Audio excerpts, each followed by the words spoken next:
Hello.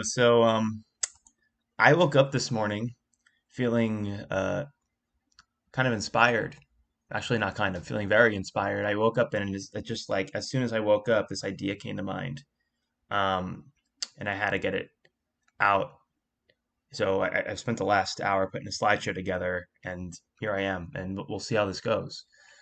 Am I doing it right? Getting beyond doubt and owning the method. So, what I'm essentially going to be talking about here is this phenomenon that happened for me and I keep seeing, which is people looking to learn a methodology. And in this case, I'm going to be talking about methodologies for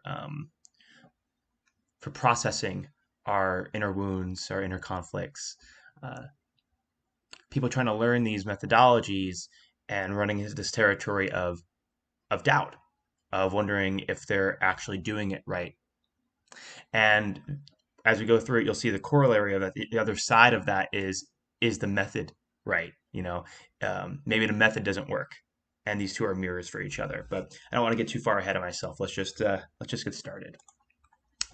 So I'm starting with what is KI because if you're viewing this on somewhere like YouTube or what have you, KI it stands for the Kilby Inquiries. It's a methodology that I practice. I'm a practitioner of.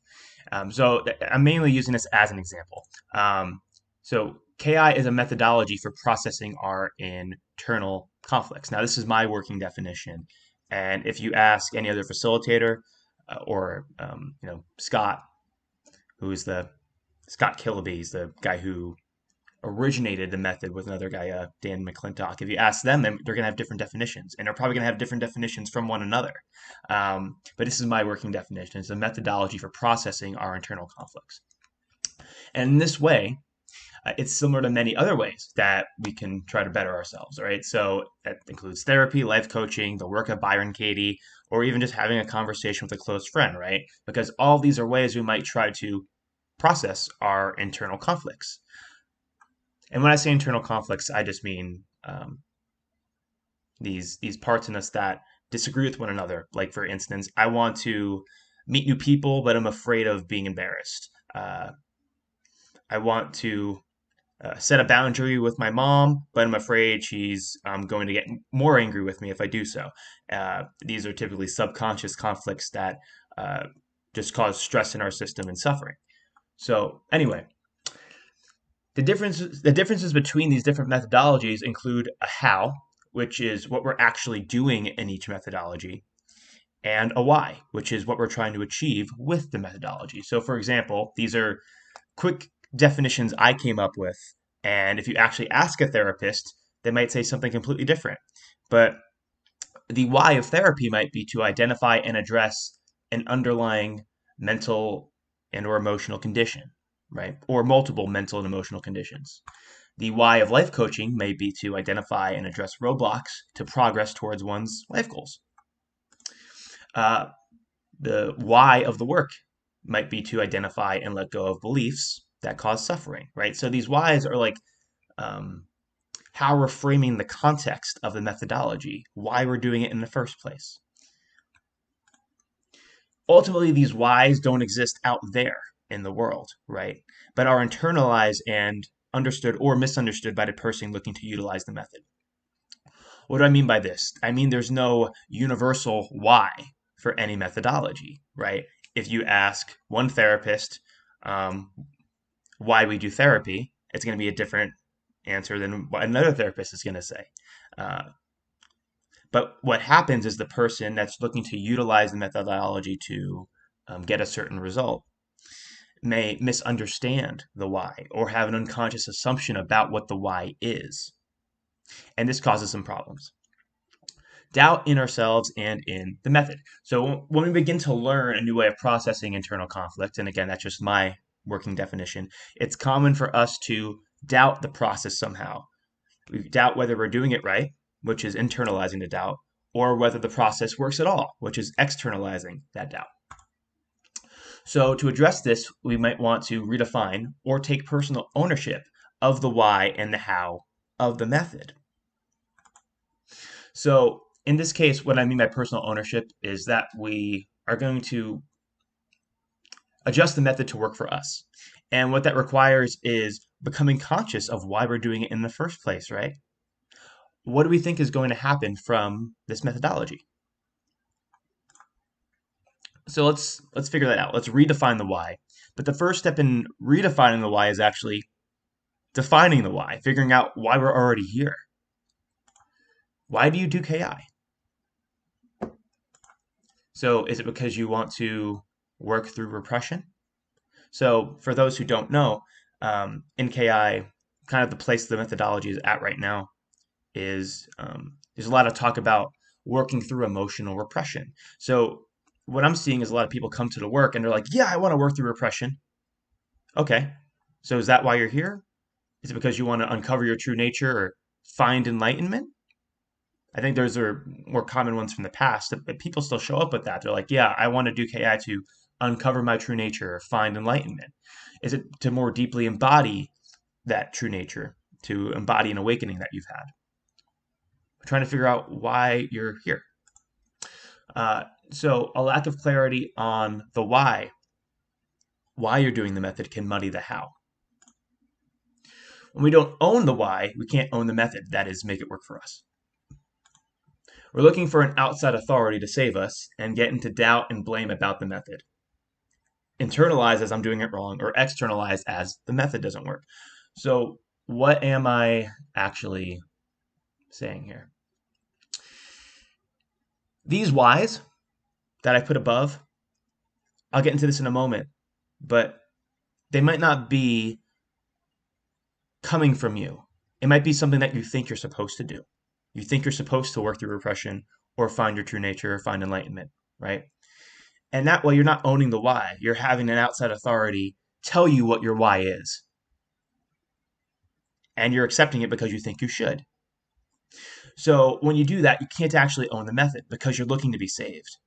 You can't make the method work for you. Instead, you have to take the method as a whole, and you get into this dynamic of, oh, I'm learning this method wrong.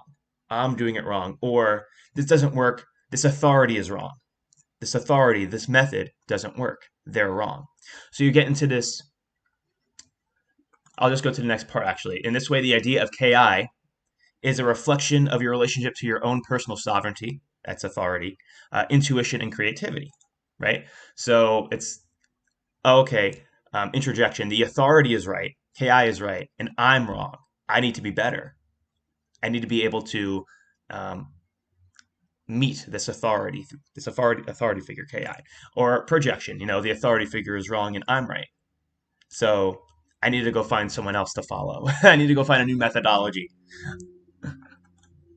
So how about we choose a more empowering definition instead and try to get out of this whole dynamic where we're making KI an authority and either submitting to it or rebelling against it. And when I say it, I'm really talking about our idea of it, our idea of what KI is. So let's choose a more empowering definition. Is working through emotional repression really what you want? And if so, why? Why do you want that, right? We want to start looking at what's really happening for us. What do we most deeply, truly want? Because we want to make sure we're not just taking on a definition that we think we should take on. We're not doing it for a reason that we think we're supposed to, because that's going to undermine the process. It can't really work for us because we don't have the internal flexibility, the ability to stay internally objective, we'll say, about the methodology. Because we're caught in this authority dynamic. So the same goes for, oh, I want to do KI to become enlightened or to embody my awakening. Or just checking to make sure that these things are actually definitions that come from you. And a way to do so is to ask this. Like, if you've never heard anyone else talk about what you should want out of the process, then what would you want, right? If you couldn't borrow anyone else's words about it, if you had to come up with a completely original definition, what would that definition be? Let it come from you. And in doing this, maybe you'll find, I don't actually give a flying fuck about this. So use your own words, reference your own authority. And yeah, are you doing this just because you think you should be? Maybe you don't give a flying fuck about enlightenment or emotional repression or any of it. And if so, great. Great. It's really good to figure that out. Otherwise, you're going to just spend your time frustrated that this isn't working for you. And again, just if you're watching this outside of the context of KI, this really applies to any methodology that you're learning. There's this authority dynamic that can show up and undermine the entire process if we're not conscious of what's going on. So how follows why. When you can own your why, you are free to own your how. The method stops being a monolith, right? KI, the work, therapy, and becomes a collection of suggestions. Things that may or may not work for you. And it doesn't have to be that the method does or doesn't work. It could be this part works, this part doesn't. You can take what works and leave the parts that don't. So all methods at best are hows that worked for someone else. Someone else had the inner authority to go, oh, okay, this is how I'm getting free of my own internal shit. And I'm going to codify that and then put it out into the world. And other people can check, does this work for me or does this not work for me? But instead, what often happens, and I mean that on like a technique to technique basis, particularly with something like KI, which has such a plethora of techniques. Other things like the work, for instance, from my understanding, are more systematic, where there's like 4 questions, right? But you can essentially check, does this work for me or does this not work for me? And that becomes very personal instead of, does this work or does this not work, full stop, like for people in general. And that's when we're in an authority dynamic where we have to make somebody wrong, whether it's I'm making myself wrong because I just can't get it right, or the method is wrong. So we get outside of that, and instead we're understanding that we have unique needs and that a particular method doesn't exist to necessarily meet those needs, but it might. And maybe there's something we can learn there. So you are unique. Take what works, discard the rest. And this turns learning a new methodology from a trial, and I mean that like a jury trial where we're figuring out who's wrong and who's right, and into an experiment. The technique doesn't work, right? Say a particular technique doesn't work, and when we're in this kind of trial methodology mentality, I should say, this trial mentality, it's like either I'm doing it wrong or the method is wrong because this technique isn't working for me.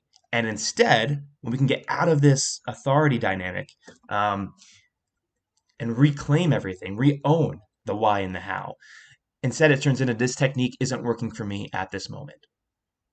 And that's a much softer feeling, right? No one has to be wrong. I don't have to be wrong. The method doesn't have to be wrong. We're just throwing shit at the wall and seeing what sticks.